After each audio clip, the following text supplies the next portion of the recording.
Y'all buckle up because the internet just broke again. This was after Lil Nas X, the man who went from Old Town Road to breaking records and breaking boundaries, is officially in police custody. Nah, hey, What don't up? be late to the party tonight. Where at? You know where it's at. No, go ahead, babe.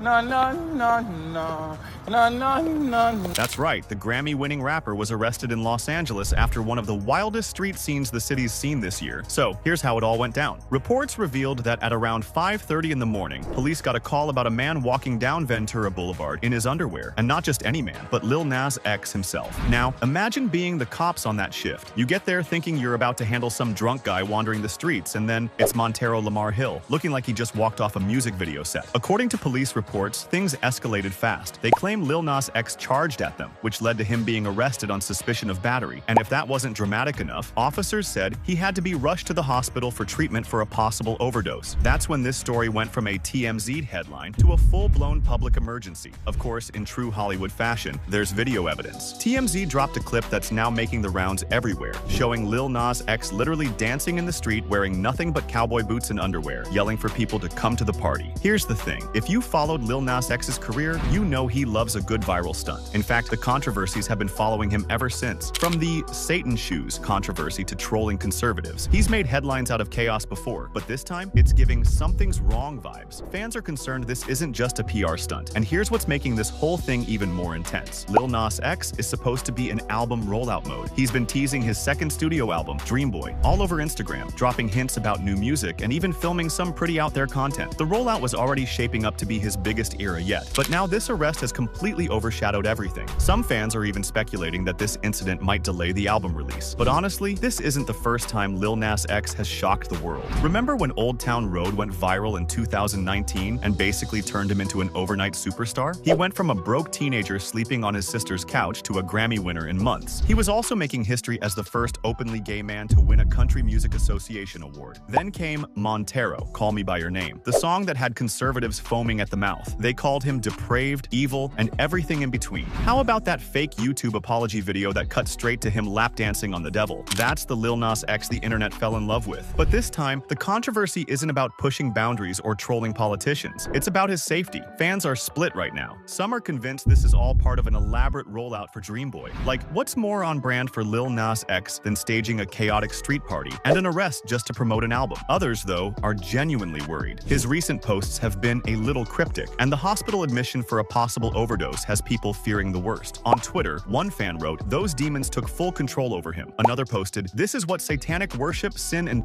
will do to you," praying that this man will let the Lord deliver him. At this point, all we know is that Lil Nas X is in the hospital, he's been arrested, and this wild situation has completely taken over the timeline. Whether it's a publicity stunt, a mental health crisis, or something in between, we just hope he's getting the support he needs. What do y'all think? Because I just feel like there should be no man touching me. Wait a minute. So you're divorced? Yes. What most people can say in this world. Who are you? Brittany Renner swears up and down she's got no regrets. She sells the image of being fully in charge of her story, unbothered, living with every choice like it was all part of the plan. But let's be real, the cracks are showing.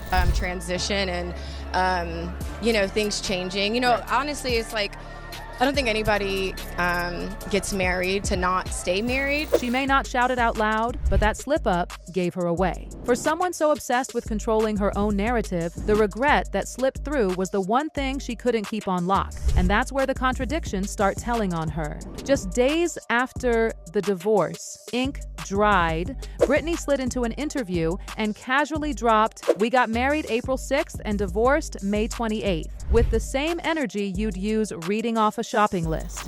We got married April 6th and divorced May 28th. Every word Brittany spoke was like it had been handpicked to protect the image she's been building. Peace, religion, and serenity. Showing anything less than full acceptance of her faith would have blown holes in that persona. So what I will say is that Islam has made my life a lot easier. I think even with this transition and... So she wrapped her pain in faith.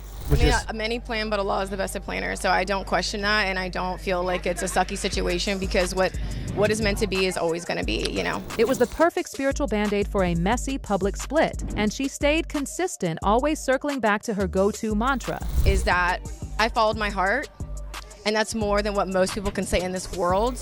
On paper, it was strong, bold, the kind of line that fits a woman who lives her life under the spotlight and refuses to flinch, no matter how loud the whispers get. But once you peel back the polished quotes and the calm, zen-like front, the cracks start to show. The contradictions are right there, hiding in plain sight. Before she ever jumped into that whirlwind with Kevin Gates, Brittany had already put her standards out on Instagram, loud and clear. And I don't know about you, but I want to feel everything. And me personally, I'm not going to feel everything when my energy is scattered. It's not going to happen. I want the fairy tale in real life. I don't need options. I want what's mine. In a separate post, she said she hadn't come this far just to be one of several. And just because it's permissible does not mean I have to sign up for it.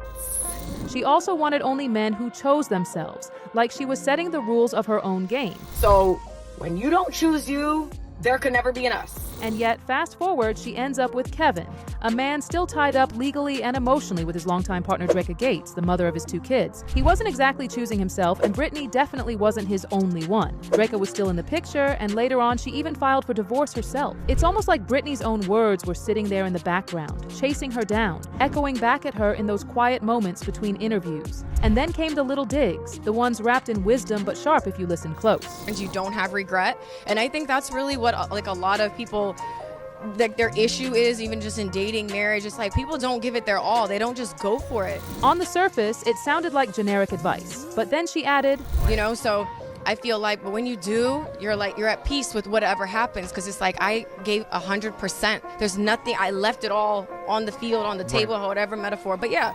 Now, do the math. If she gave her full 100% and the marriage still crashed and burned, and she also believes marriages fail when people don't give their all, then what's the quiet conclusion? Kevin didn't give his 100. That subtle shade revealed way more than her polished no regrets ever could. It hinted at resentment she tried hard to keep tucked away. Even Kevin's side of things spoke volumes without him saying much at all. On a live stream, when someone brought up that famous chick, he brushed it off quick. Yeah, why you break with what's her name? Brittany? You listening good? Yeah, that renter, that famous chick that You listening good? Who I love, I don't discuss.